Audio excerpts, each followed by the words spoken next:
Hirap ka bang umihi? Madalas bang sumasakit ang iyong balakang o lower back? O di kaya ay pabalik-balik ang iyong UTI?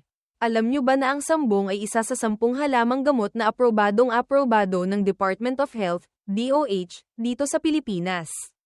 Kilala ito bilang mabisang lunas sa kidney stones at pantulong sa UTI. Pero, paano nga ba ito inihahanda ng tama? Ilang dahon ang kailangan, at gaano kadalas dapat inumin? Yan ang ituturo ko sa inyo step by step sa video na ito. Kaya huwag kang bibitaw, dahil baka ito na ang solusyon sa nararamdaman mo. Bago natin gawin ang tea, alamin muna natin, bakit nga ba magaling ang sambong? Ang sambong ay isang powerful diuretic o pampaihi. Ibig sabihin, tinutulungan nito ang ating katawan na maglabas ng mas maraming ihi.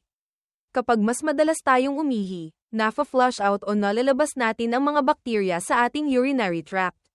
Para naman sa may kidney stones o bato sa bato, napatunayan sa mga pag-aaral na nakakatulong ang sambong para pigilan ang pagbuo ng mga bato at tulungan itong mailabas habang maliliit pa. Ngayon, dumako na tayo sa tamang paghahanda ng sambong tea o decoction. Sundin maigi ang steps na ito. Step 1, pagkuha at paghugas, kumuha ng mga dahon ng sambong.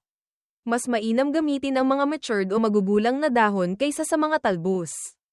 Hugasan ito ng mabuti sa running water para matanggal ang alikabok at dumi. Step 2, ang tamang sukat, hiwain ang mga dahon ng maliliit.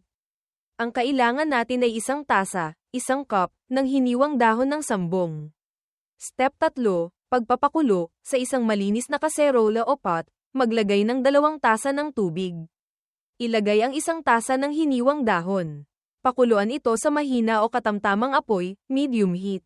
Mahalagang paalala, huwag takpan ng kaserola habang kumukulo. Hayaan itong kumulo ng 10 hanggang 15 minuto. Step 4, pagsasala, pagkatapos kumulo, patayin ang apoy at palamigin muna ng kaunti. Salain ito gamit ang strainer at ilagay sa baso. Paano ang pag-inom? Ang pinakuloang tubig na ito ay pwede mong hatiin sa 3 inuman sa loob ng 1 araw. Halimbawa, kalahating baso sa umaga, tanghali, at gabi. Sandali lang, herbal lovers. Bago nyo ito subukan, may mga importanteng paalala tayo. Hindi ito pamalit sa antibiotics. Kung ang UTI mo ay malala na, may kasamang lagnat, o may dugo sa ihi, magpatingin agad sa doktor.